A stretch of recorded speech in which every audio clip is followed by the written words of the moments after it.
Hi, I'm Professor Beck, Strah. And I'm Professor Eric Bronson, and this is Prison Breakdown. 2, 3, break! Hate to spoil his fun, but we're gonna bust out of here. 2, 3, break!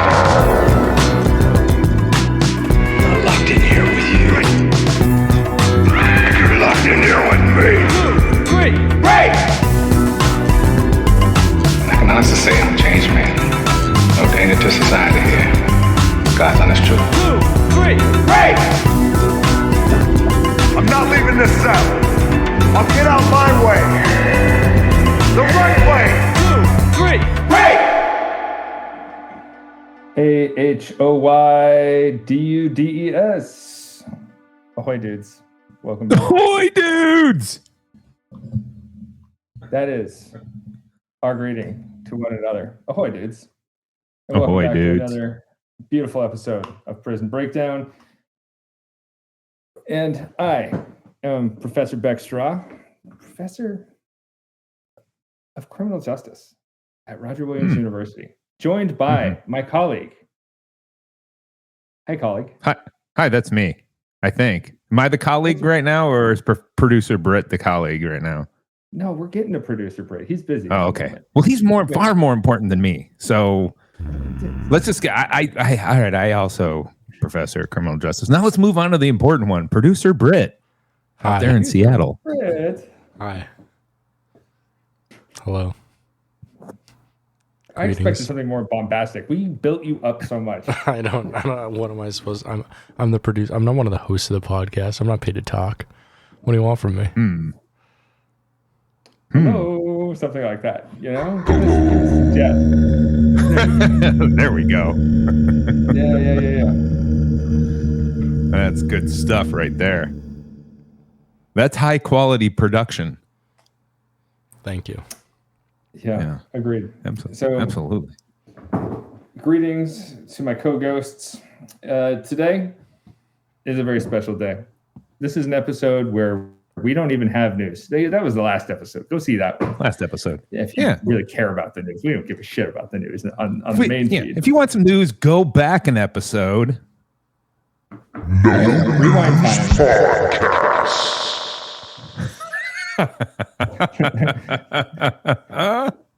This like devil effect that our producer is using is intrusive. This is my voice now. Uh-oh. You see a doctor. Yeah. It hurt. No, it's okay. Never mind. I pressed the wrong. I guess he saw the ENT. All of a sudden, his voice is back to normal. I pressed the wrong button, so I'm no longer evil. Oh. Well, today we are talking about a little something called manipulation and how it takes place in prisons. Now, let me ask you two, what does manipulation mean to you? You're going to try and get me to do something I don't want to do by answering that question, aren't you, mister? Yeah. Am I manipulating you into answering the question? Yes. Yeah, maybe I don't want to. Maybe I feel it's being intrusive. But we know producer Britt's an easy mark, so we're gonna lean on him. We're going to lean on him to do it? Yeah, okay. To define manipulation. Come on, all the cool kids are doing it. Gosh, manipulation is when someone fools ya. You ever get duped? You ever get fooled? You ever get marked? You ever get ransackled? I don't know. Ransackled. There's Ransackled. You ever Ransackled. That sounds like something out of out in the good old West. Huh? Yeah, that's a Yukon term. We ransackle folk out here.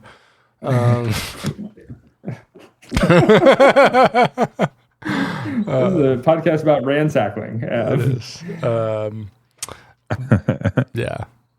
No, it's I don't know. It's manipulation like exists in a lot of forms. Like one might argue that marketing is all manipulation to get you to participate in capitalism and buy what they want you to buy and watch what they want you to watch and consume what they want you to consume. but it exists in a lot of forms, like in more personal forms. Obviously, manipulation can be like a lot more either violent or like emotionally violent. It exists in so many forms and so many toxic forms. And I don't know. Manipulation is mostly bad, but sometimes it can be fun for consenting parties. I don't know. I like to believe that like peer pressure in a way is just like convincing people to do what they already want to do. And that's what I was going to say. I think it's you're trying to control somebody. You're not necessarily trying to, but like, I mean, wanting to influence another person's actions and like taking action towards that is inherently manipulation. So manipulation exists on a lot of levels. Some of it is fairly benign. Some of it is very corporate and can be argued to be ethical or not. And some of it is downright unethical. So manipulation exists in a lot of forms, I think.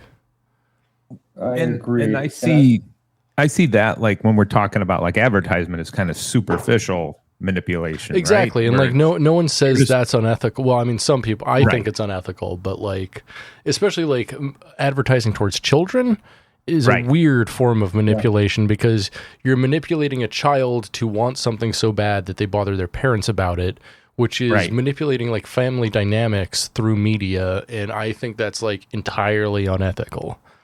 Yeah. And I think it's like that kind of manipulation. Yeah.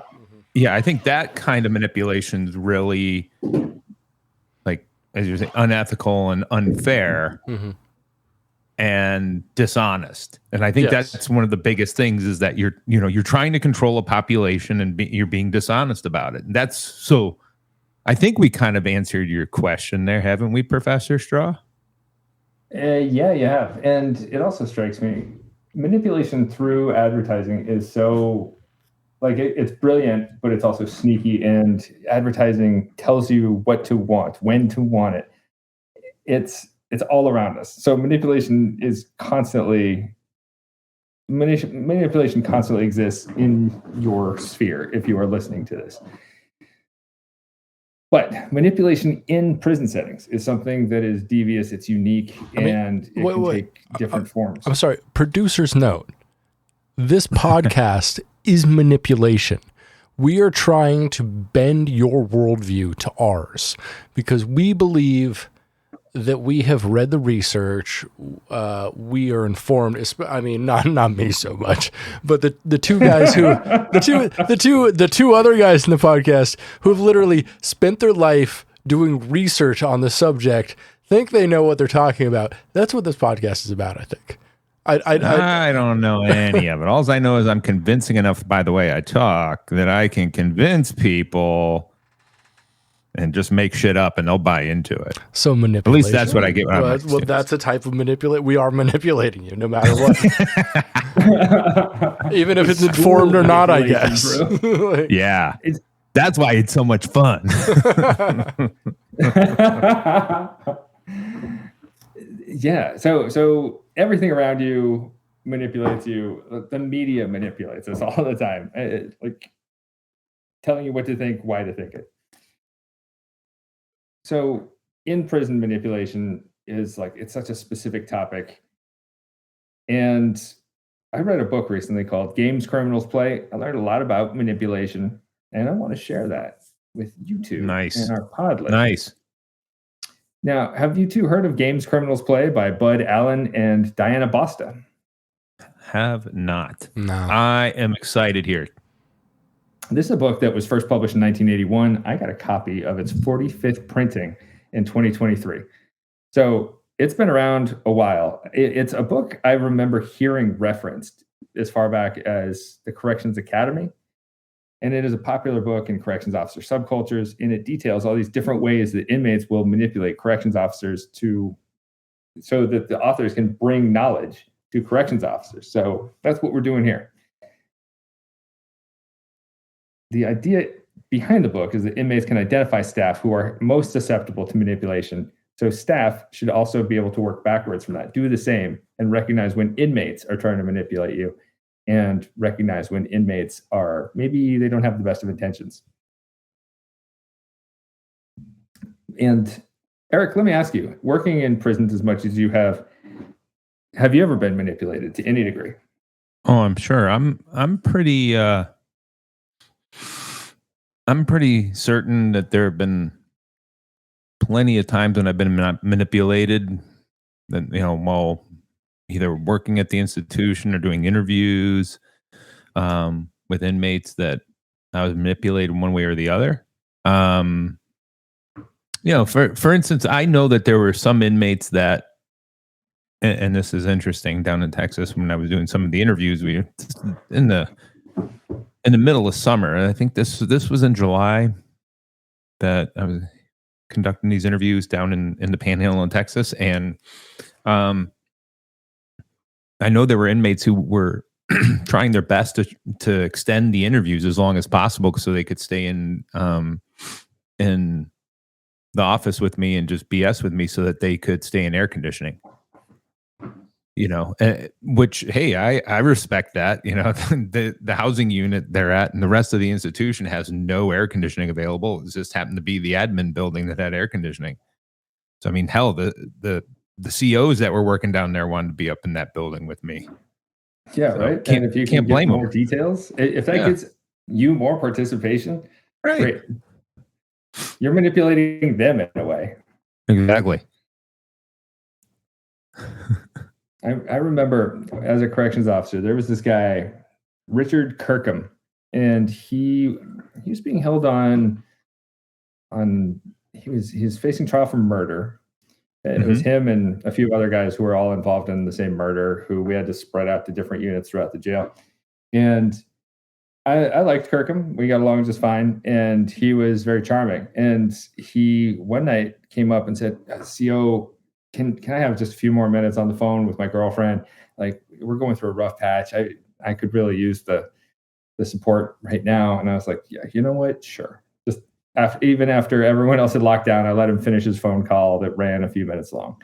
And I thought about it afterward, and I was like, oh, he really, like, this guy's got some skills. He's got tools. It wasn't anything overly harmful for anyone, but it was getting me to do something that I didn't necessarily think was in my best interest, and making it seem like, yeah, this is the good, humane thing to do. He appealed to this part of me. He appealed to your human nature, and you gave into that, which, like, if you didn't have leeway to that, would speak to your humanity in a different way. Like, we're confronted with those situations, and yeah, maybe it's manipulation, but maybe it's just like base humanity. Maybe we're actually having empathy for people, and yes, manipulation preys on empathy, but sometimes they're just being human, and you're just being human, and it shouldn't be any deeper than that, Right. We're just two people being human who are meeting in the same place, and yeah, you know what? I can let you have a little more time. That's fine. And Richard Kirkham was he was later caught. You're only supposed to be allowed like something like 2 visits, maybe 3 visits a week that are an hour long each. And he had multiple girlfriends outside of the jail, and he was borrowing visits from other inmates. And so the visit would be booked for another inmate. The CO would call, hey, so-and-so, you got a visit.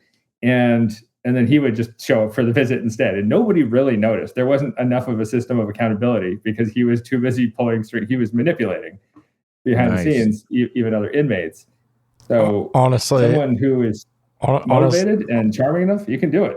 This guy's pretty cool. Like, he deserves whatever he gets, and like in multiple levels. Like, he deserves whatever he gets. This guy, he's awesome. Let me look up to see what he got. He got he's done a lot of time. How about that? What for? Hopefully nothing terrible. Well, murder was one of them. So depends on that's nothing. Yeah, come on, like that's what, like, more than 50 felony charges across 8 open cases, the majority of which are related to domestic violence and no contact order violations. Okay, that's bad. Whoa. That's real That was bad. the most recent article I could find on. No contact order violations are pretty universally bad. That's someone saying, Right. "Hey, get away from me," and you're like, "No," and that's a pretty valid crime, I'd say. You know, not all crimes in my eyes are valid. That's a valid one. Yeah. Well, we wish you well, Richard Kirkham. Do Stay away we? from that stuff. Keep in mind these are open cases, so Oh, okay. alleged. Oh, allegedly. Okay. Yeah, we wish we wished you either being not guilty fundamentally or rehabilitation if you are. Yeah, why do you want to paint him into such a bad light and then tell us that? Yeah, I didn't know this was finally all you let us alleged. know I that he didn't know hasn't this was really all done this open. stuff yet. Yeah, jeez. This feel was like the I most just- recent article. I was reading from the article. Yeah. I feel like I just Bronson likes to. I feel like we just slandered a man. I don't want to do that on our podcast. That'll So, moving forward, our focus is on downing a duck. Have either of you heard the term before? no. Yeah, I know what a duck is. What's a duck, Bronson? That would be a new correctional officer. It's an institutional employee who can be manipulated or easily fooled. I think you're thinking of a fish, my friend.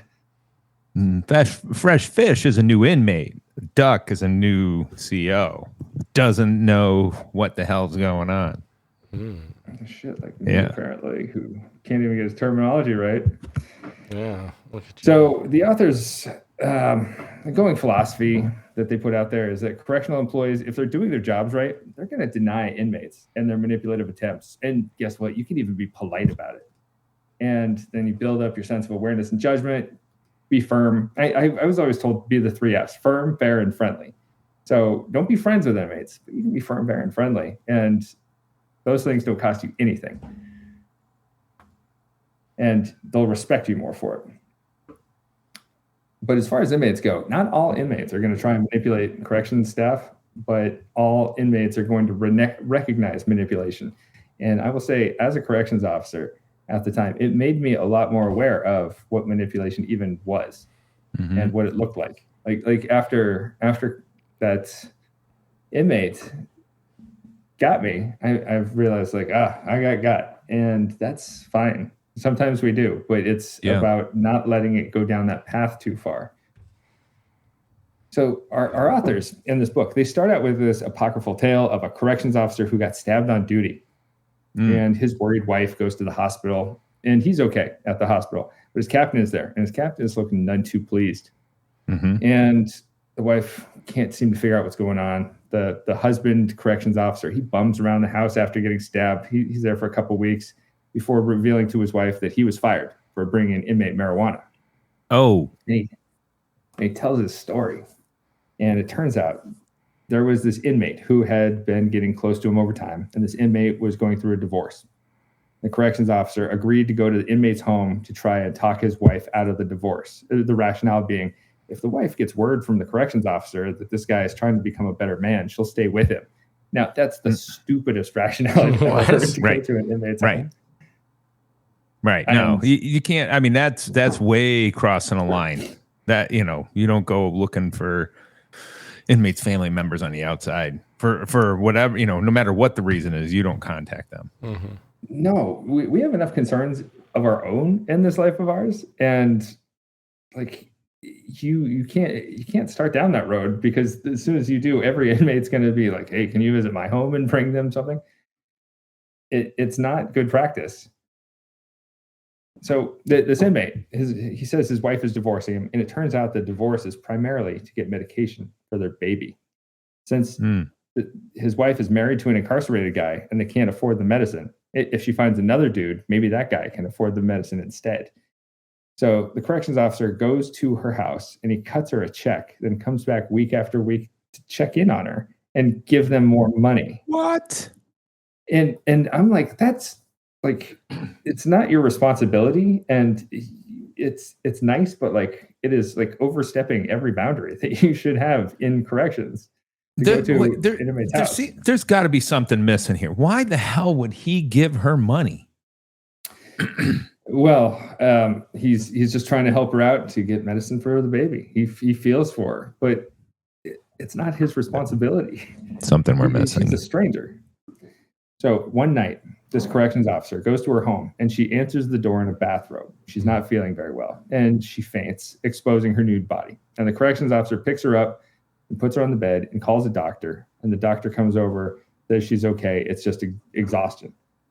So the corrections officer goes back to work and the inmate says, hey, man, you're going to bring in marijuana. And the corrections officer is like, no way, Jose, not going to happen. But the inmate had somebody standing by that night and has photos of his partially nude wife being picked up by the CO and letters written out to the prison superintendent and the CO's wife saying, hey, guess what this guy did? He broke the rules. So at this point, he's got the officer over a barrel. The officer went out of his way to do something nice, and it was all set up. Everything was subterfuge. It was all happening in the background. So the CO brings in marijuana, and then the CO realizes that the head of facility security is onto him. And he goes back to the inmate and he says, I'm not going to bring in anything further.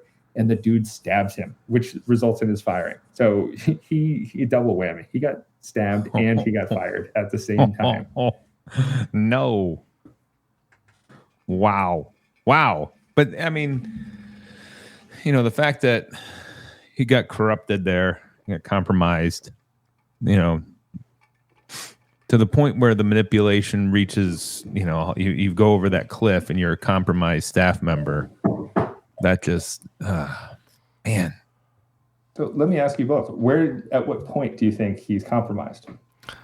Early on. I mean, there's something we're missing from this story here. He doesn't just go over and start paying this woman money without something going into his pocket first or something or some other blackmail.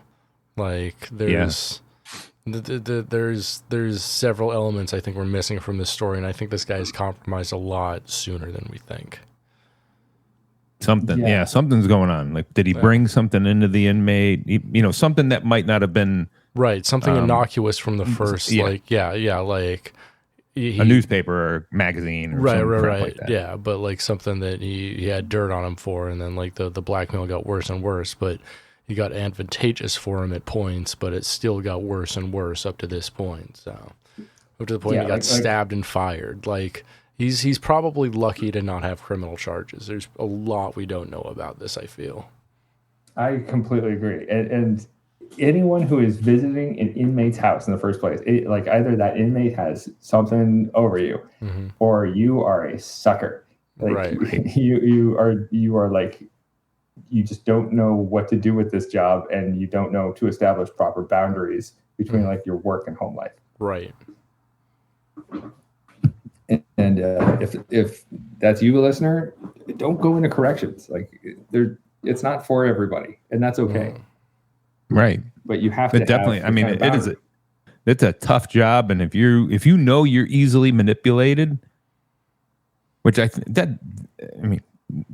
we always want to be self-aware, self-edification processes and anything we can work through to try and learn who we are. But if you happen to know that I really want to believe in people and what they represent, maybe that's not the position for you. If you've ever participated in a multi-level marketing scheme, perhaps you're not cut out for corrections. Yeah. It would be interesting. We should have an experimental condition where it's a prison or a jail that is entirely run by people who participate in multi-level marketing schemes and timeshares. Timeshares are crazy. I spend a lot of time on r/timeshares, the subreddit for timeshare owners, and it's insane. All these people are suckers. I'm tempted to just message every one of them and be like, would you mind Venmoing me $100 and just see how many hits I get? Because I'm sure a lot of them be fine, and do it, and then oh, what do I get, by the way? And it'd be I didn't say you get anything. Bye. Wow. Are the people on the subreddit so deluded to think that like timeshares are like Yes. timeshares are the future, man? Yes, some of them are like, oh no, like it depends. It could be a good kind of deal. I only pay $10,000 a year for my 1 week vacation. Right. Yeah, that's most of the board. Wow. That's perfect. No, we all recognize that there is something like fundamentally flawed with this guy going into it. And this is just one of the stories they give.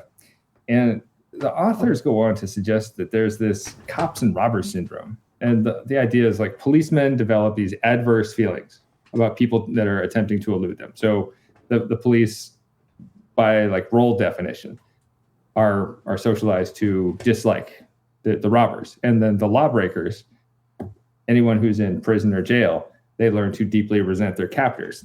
It's all built into the roles. The captors, the corrections officers are there to stop them from doing stuff they want to do, including leaving. And during the jail phase of confinement, these inmates can gain subcultural status if they can devise methods of manipulating or embarrassing an officer, and if they can do so without getting into a great deal of trouble. And from all this, a great battle of wits ensues between the keeper and the kept. Okay. Sounds like we're doing a I fantasy feel like I'm being podcast manipulated now. into the story here. Well, so the authors, they outline this conflict between the kept and the keeper. Like when looking at prison, a prison is a totalitarian community. Eric, tell the listener what that means. Do I? A totalitarian community where you have absolutely no control over the way you are living your life. So every aspect of what you do is at all times controlled by someone else.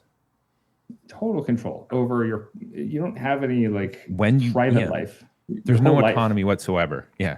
Wake up at this time. Go eat at this time. Come back here. Go over to that building. Now stand in this line. Take off your clothes.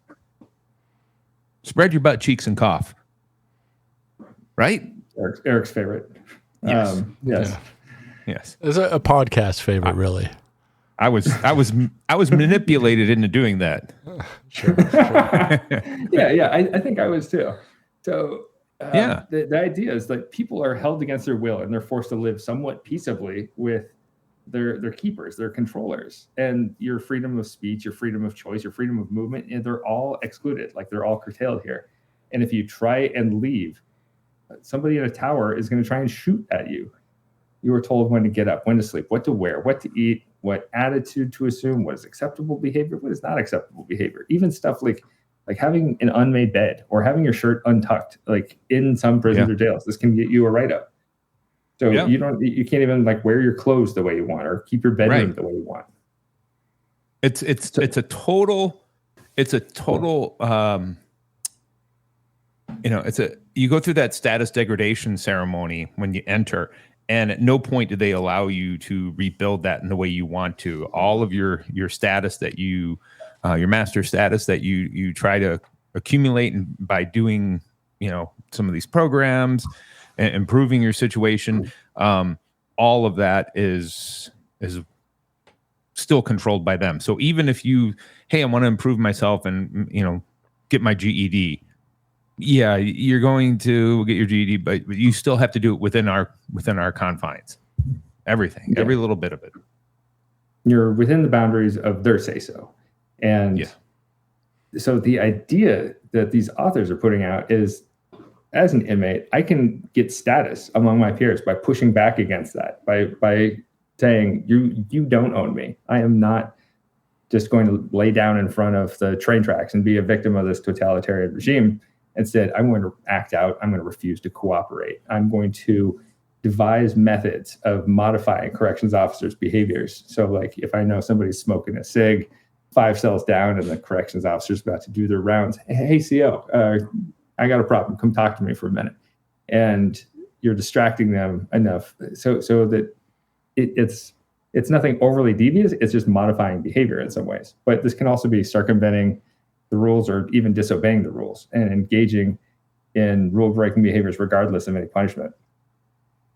And so in this kind of system, there's no real incentive for these good staff and inmate relationships because people want to get status out of pulling one over on the officers. Yeah. So And it's just something inmate. fun to do, right? It's just, I mean, if you can aggravate the staff, that's fun. Yeah. If I can make you look like a fool and outfox Right. you, and I get social benefits for it, like, Yeah. cool. Great. Bumps you right up the hierarchy if you can do it.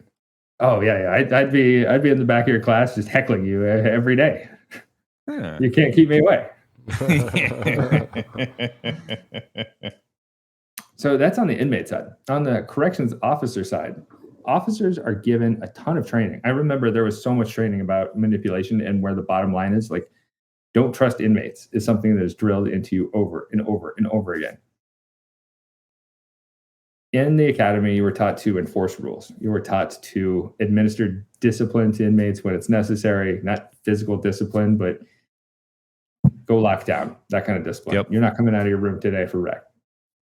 Yep. To take formal and informal measures in that direction that leads to like behavioral control. And it's you are manipulating inmates in that way by telling them what to do and by meeting them with sanctions for not doing what you say. There's a manipulation element on your side too. So the idea though, you're taught all these things like about behavioral control and all these other things like behavioral, like riot control, use of force, search techniques, and so on. But the prison personnel who don't go with the flow in academy, they got to deal with peer pressure. Anyone who shows inmates any kind of compassion or any kind of empathy or siding with inmates in an argument, they get called ducks or convict lovers or hug a thug. They get these terms thrown at them. Britt loves the hug a thug. I really like hug a thug. That's really good. That's a great nickname. Oh yeah, I would hear it all the time. Yeah, and so inmates have a contempt for staff, and there's often a reciprocal staff contempt for inmates. Even though, like in theory, staff could be these good role models to help inmates learn better habits, so inmates could emulate those habits and become people that they respect and value. The bottom line here is that people who interact will have an influence on one another. And this goes for us in this conversation. This goes for any of you listeners. You're listening to the podcast. We're interacting even indirectly. There's an influence that we're having on you just through listening to this. And for better or worse, staff will influence inmates and inmates will influence staff all the time. But to guard against negative outcomes, departments of correction put ground rules in place to keep the staff in check. You got to be friendly, but not too familiar. And as I said, firm, fair, and friendly. But it means you have these boundaries. Help inmates with communication. But Eric, if an inmate asks you to, hey, can you take this letter for me and mail it outside of the facility? What would you say? Hell no. They got their own mail system. Yeah, no, put this in the I mail. gotta take it outside for them. It has No, to it's be not my job. cleared first. Yeah. Yeah. Producer Britt is the mail carrier. We're not mail Yeah, carriers. exactly. He's the government worker. Yeah. So no, leave me alone. That's not my job. Right.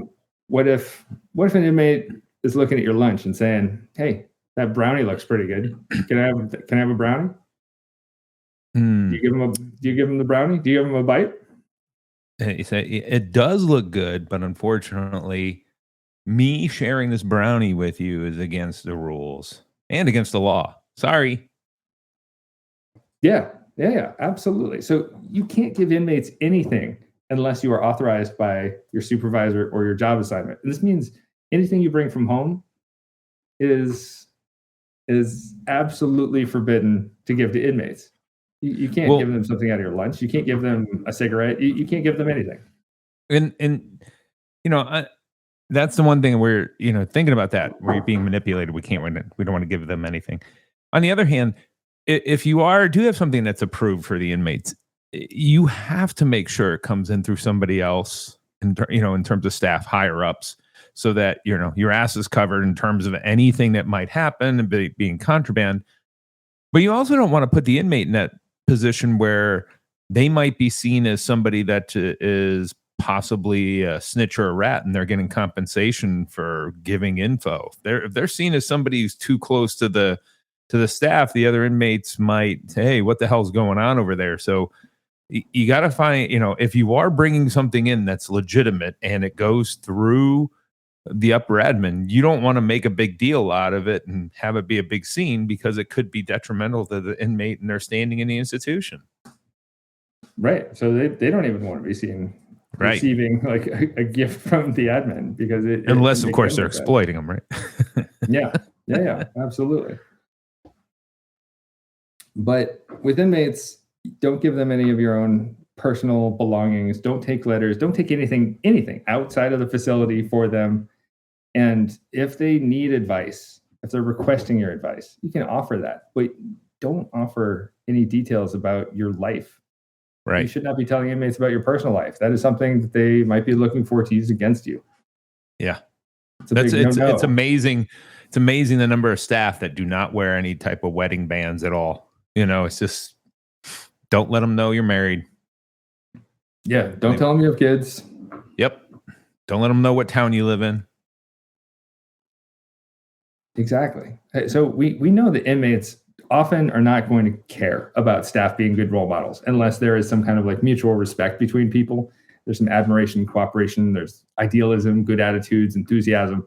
Like it takes a very special staff member to be any kind of good role model for them, because often they're going to be apathetic. They're not going to care. Like, you're not friends. You're not even coworkers. You are there to watch the inmates. And if an inmate breaks the rules, corrections officers are expected to follow it up with a report. That's part of there being no real friendship. You're not supposed to play favorites. And if somebody is breaking the rules and you purposely look the other way, inmates will see that. And they're not going to respect you more for it. Nope. They're going to see it as, if a staff member doesn't apprehend misconduct, inmates will not respect them. This is staff lowering themselves to what inmates see as their level of behavior.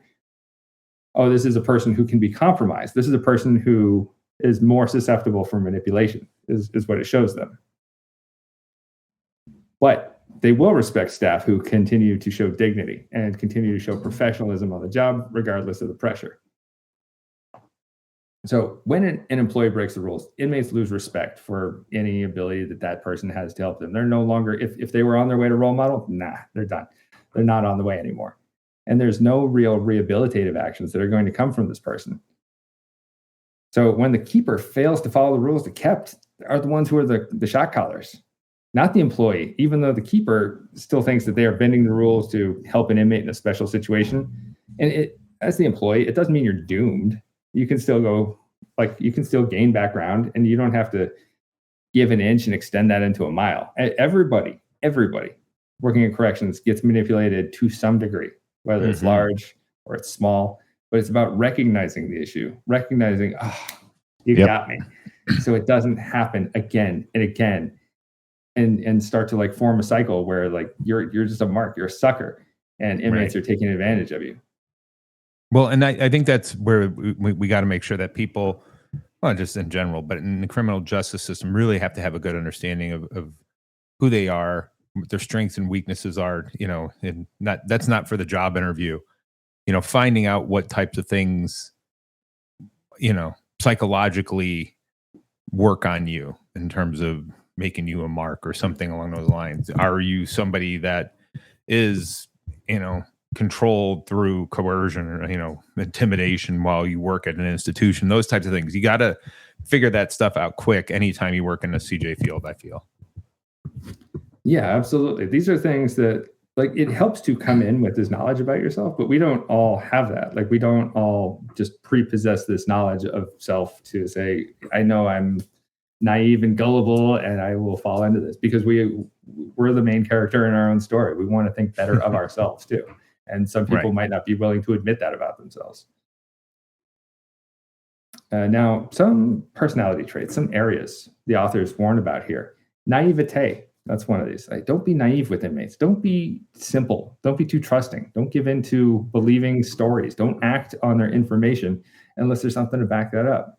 Instead, check out the information that you are given before acting on it. Read an inmate file. Ask other staff and members if the inmates are reliable. There are so many inmates who are not reliable. There's plenty who are just fine, but some inmates are full of shit. And it's super important to recognize that not all inmates are honest. Not all inmates are dishonest. It's not a one-size-fits-all. The authors also warn against friendliness and over-familiarization.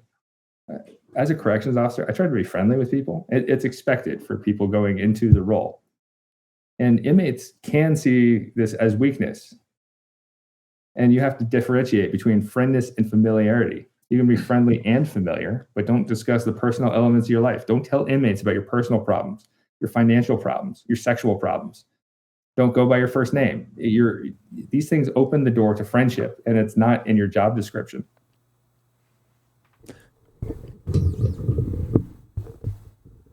Yeah, always, one of the things, it's when we go into visit the institutions, go on a tour, I think that one of the things that the students are struck by is everyone inside the institution is simply their last name, and that's the reason for that is to keep them at a distance. Yeah, you're keeping them at a distance. You're making it harder for them to have a friend or relative look you up on the outside, because addresses can be found online. Be smart. Yep. Don't tell people your full name. They don't need to know your full name. The more information they know about you, the more findable you are online. Yeah. Unfortunately, we have very uncommon first and last name. That's true. So my uniform said Strah on it, and they would, hey CO, hey Strah, and to the best of my knowledge, nobody looked me up. But well, I mean, you seemed like a fairly decent corrections officer, though, who didn't really make any bad blood between anyone. So sure, but if you're doing your job, you are going to piss off some people. Sure, but not enough for them to look you up on the outside and risk going back in forever. Right. And if somebody says anything to that effect, write up a report. If somebody shows up on my doorstep, and I have a report on them, there's your backup right there. But as a corrections officer, you should be friendly and helpful like a doctor is with their patients. Doctors shouldn't be talking about their aches and pains and their personal lives and their financial issues with the people that they're serving. It's crossing too many boundaries. Yeah. Yep.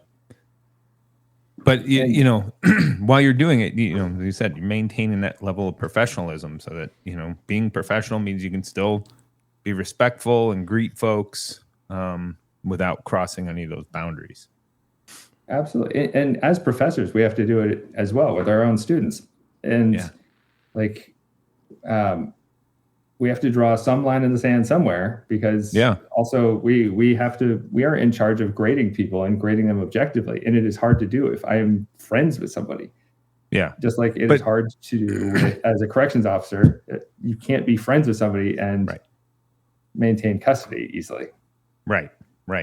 Exactly. And that, that's a good thing to mention, because, in both positions, as professors and working as correctional staff, you have power over individuals. And so, we use that stupid saying, with our students, don't mistake my kindness for weakness, and understand there's going to be, a certain amount of work that they have to do. And there are expectations of grades, all of those certain things. The same thing in the institution is that, even if we're being kind, don't think that we're weak because of it, but because that's often what the first thought is with inmates when they see a new officer being too friendly or being friendly at all.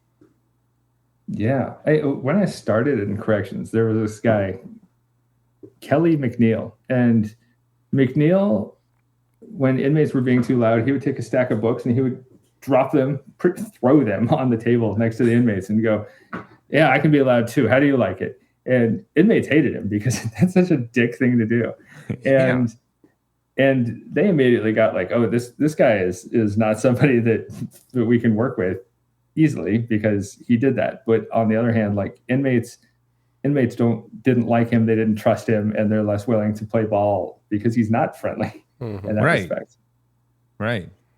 And I can run my unit a lot easier by having like a decent working relationship with inmates. So you're treading a thin line. Don't be a McNeil, but don't be a Mark. Don't tell inmates everything about your life. Right. And so one way we see this idea of familiarity exercised with inmates, though, is in playing favorites. So like enforcing rules on some inmates, but not for others, or promising favors to inmates that you're not actually allowed to grant, or offering them items from outside the facility. I got this muffin in my lunch I didn't eat. You want it? Like that tells inmates that like you're not allowed to do that. Inmates can hold that over your head to get you to commit other rule-breaking acts if you get caught. Hey, you gave me that muffin, so I know you're on camera doing that. I know you guys keep camera footage, so bring me in some cigarettes. Bring me in drugs. Like just a little act can snowball into larger acts. I hate slippery slope arguments, but it is one of those that is a slippery slope. That's how they get you. Yep. And it's well, that's the thing. In the world of corrections, it's a little bit more than a slope. It's a cliff that falls off into a deep dark chasm. deep dark chasm. Yes, like Bronson's house, a deep dark chasm. It's more of a cave where he lives. So now, Eric, say you did make a mistake. Like you gave an inmate your muffin from your lunch, and the inmate said, well, now you're on camera doing this, so bring me in some smokes next week. What would you do? Well, first off, I want to point out, I'm glad we know this is a hypothetical. Like, I would never give up any of my food to anyone, especially a delicious muffin. But poor muffin. I think, it's blueberry with a little bit of that sugar crystal on top. Oh, anyways, just out of the oven. So yeah, I think the first thing, if you know you're in that spot, you got to go to the higher ups immediately. That you messed up. Look, I made a mistake. Here's what happened. I want to, come clean. I'm not going to sit there and try and hide it. That's for certain.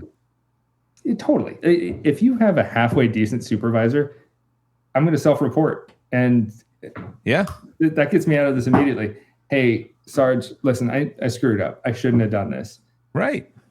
You're going to get a slap on the wrist, but it's going to be so much better than going down that road that you don't know where that leads. And the more you bring in, the more they have over you, and that can lead anywhere. It's like with blackmail. You don't know that your blackmailer is ever going to stop blackmailing you unless all evidence for the blackmail is gone.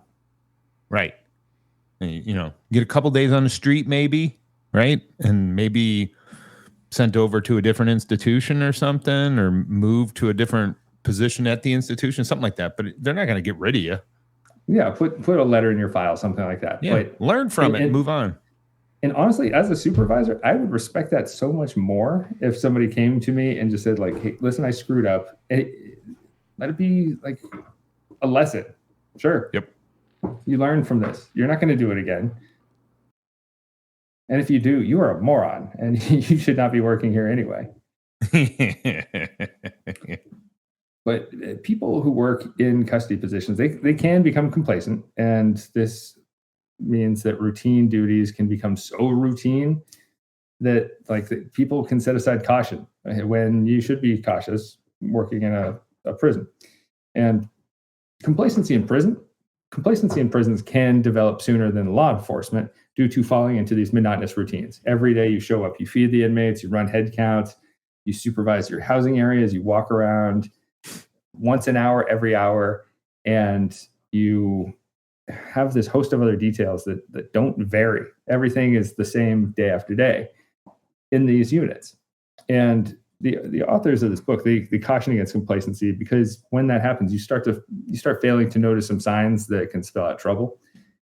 And like when you see an assault or a fight or a riot, like those things rarely just happen in a vacuum. They have these subterranean roots that were like growing under your nose for a while. And if you're an effective officer, if you're an alert officer, you're going to pick up on these signs. But the complacent guy They're not. They're looking around and seeing nothing. Right. Being a proactive staff member, being an active listener to what the hell's going on, and trying to hear what people are saying, and keeping a good view of what's going on the unit. These things shouldn't sneak up on you. Never. They should never sneak up. So let me tell you about some of the warning signs you might see if there's a riot, a fight, or an escape about to go down. First, you can see a ratcheting up of this tension. That's my impression of a ratchet wrench. I can't wait to hear your some power tools here. No, that's perfect. That's perfect. I'm not going to include any samples with that. You're like a regular Michael Winslow over here. Auga. So ratcheting up the tension, there's this general and noticeable uneasiness in the prison population, like in the areas where inmates are congregating. It might be like silent.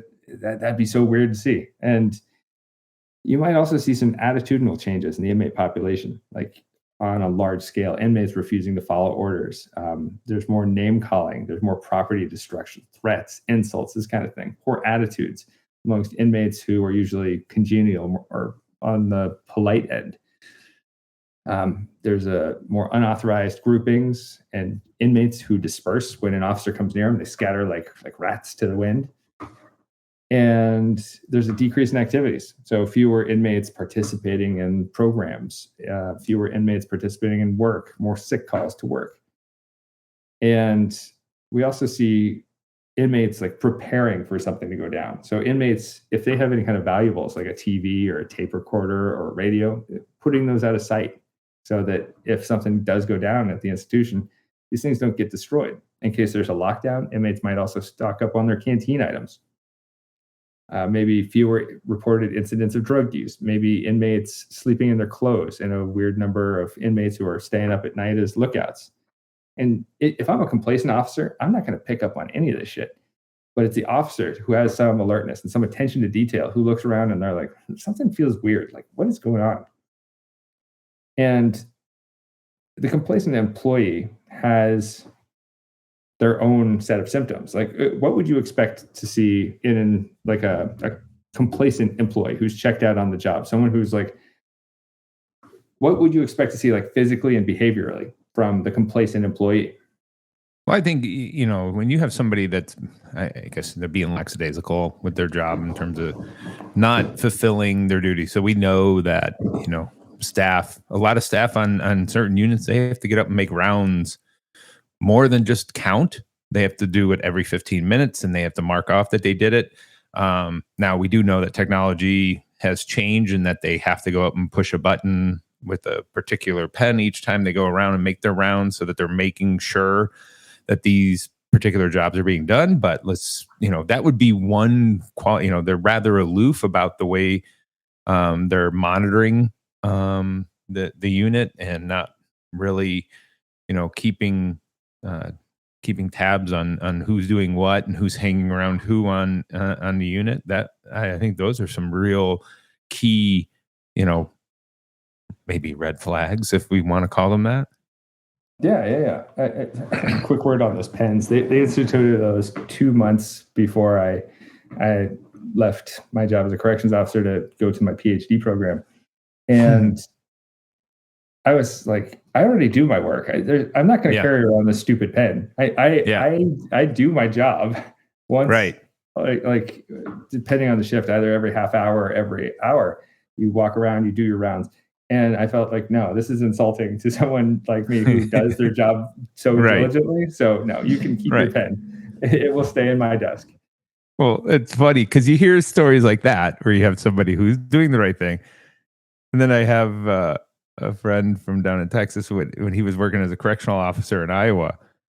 This is, he's a few years my senior. So we're going way back, right? Before he went to grad school. And he was one of the officers working night shift up in the towers, and they had 5 towers. Well, every hour, 4 of the officers would sleep and 1 would stay awake. That's peak complacency. They get on the phone and call each other and switch who was awake. Oh wow, this is Yeah. this is classic. You see, Right, it's the height of just bad correctional behavior.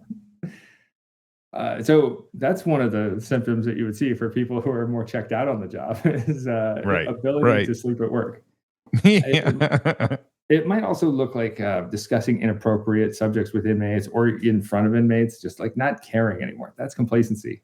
People who are chronic complainers about the agency or the jail or the prison that they're working at, they want to complain about administration. That's part of complacency. But it can also be reflected in people's loss of pride in their appearances. Maybe I'm not taking care of myself as much. I'm making more excuses. I'm abusing my sick leave because I just don't want to go into work, because that's part of complacency. And people who are exercising more inappropriate or unprofessional conduct, sloppy security habits like falling asleep at work, or any kind of excessive drinking off duty. These all are like, there are these warning signs that flash complacency. And so if you're listening to this and you work in corrections, make sure you're taking care of yourself. Make sure that you're not just like going down this path, because maybe corrections isn't for you. Not for everybody, as we said. Absolutely. So, and I think the last time we were there, a week and a half ago, and we were touring that the medium and the intake, one of the things that the staff did mention on multiple occasions to our students is, hey, this is a hard job. It's not for everyone. But while you are here, we're there's been a big change in the culture of correctional staff, and we're looking out for one another, and there are services available to help you in terms of your mental health, because there's a lot of stress working inside an institution, just like most jobs in the criminal justice field.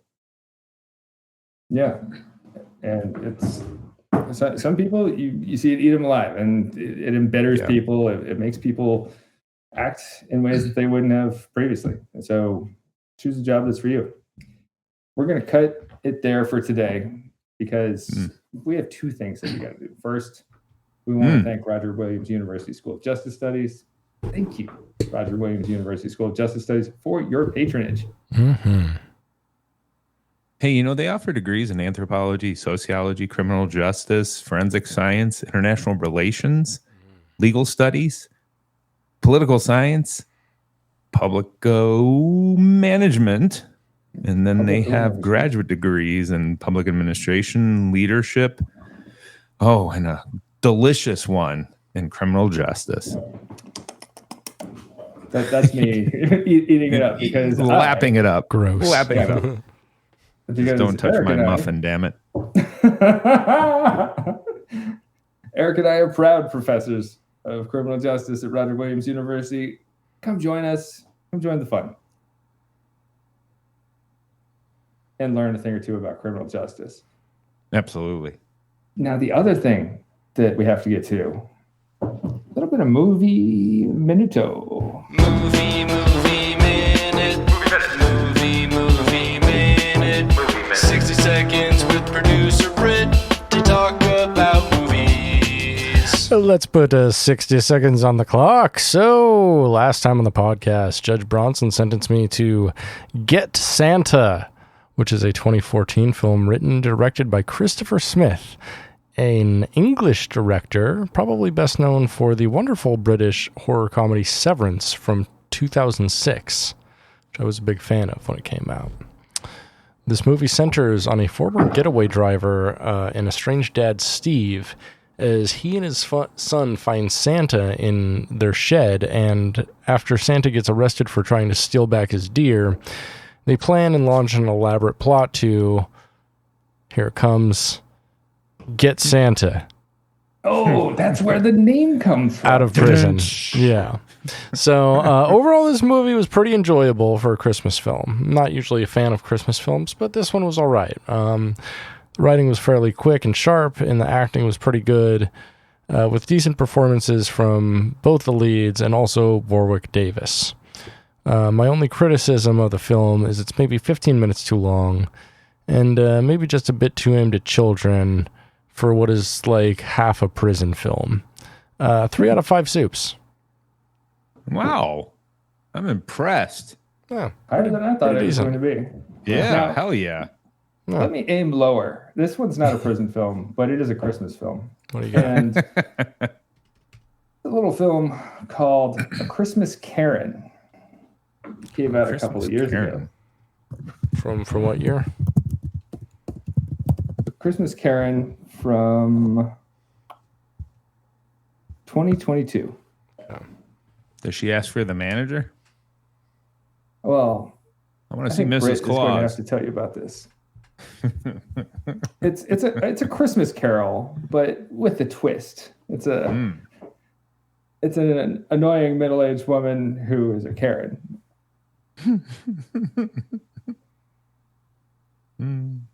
I was recently asked to turn this off by my dad and my wife, both who hated it, and I was the only one enjoying it. So, Britt, I hope you enjoy it as much as I did.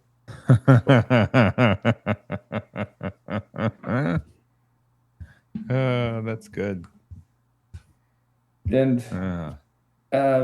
anything else, Eric? Have you seen any other notable Christmas movies this year? No, not yet. We're just turning that corner right now to, I think, start watching them. The boys, I noticed, had one on the other day, and I can't remember what it was. If it was Christmas Chronicles, maybe. I've heard of it. And that might be the one with Kurt Russell. what's his name? Kurt Russell. Yeah, that's it. Yep, that was on. But I don't know that they were really watching it. But it was on. So now that these things are starting to kick in the motion, it's starting to get more playing time. But I can tell you one thing. One thing is one of the great joys that I have now with my younger kiddo, Maddox, and two of his buddies, is I drive them to drop them off at school a couple of days a week. Mm-hmm. And when we pull into that school parking lot, the 4 adults that work for the school that are standing out there stare at my car because they can hear the Christmas music blaring as loud as it will go. And those kids are screaming at the top of their lungs, having a blast, singing Christmas carols bright and early in the morning at 7:30, 7:45, and they are just loving it. They probably think you run a cult. Yeah, That's do. so embarrassing. I'm speechless. Hey, you're gonna do it too one day. Trust me. Absolutely not. No, I'm too. Oh, cool you for will. Christmas You songs, will. Hey, dude. it's No. the kids love it. The kids love it. No, You'll be doing it too. And if you don't, no. you don't love your child. Wow. Wild. I'm going to manipulate you right now into doing it later on. Peer pressure, also manipulation. You guys, Awesome Keep that in mind, manipulation. There we go. Well, Yep. Awesome. kids. All right, Tim, that's a podcast. Let's close that That door. Let's slam it shut. And Turn those lights off, damn it. yes, Come on. thanks, baby. if you Getting like listening, please like, rate, and subscribe wherever you get podcasts. You've been listening to Prison Breakdown. I think that's lights out. Lights out! Lights out! Lights out!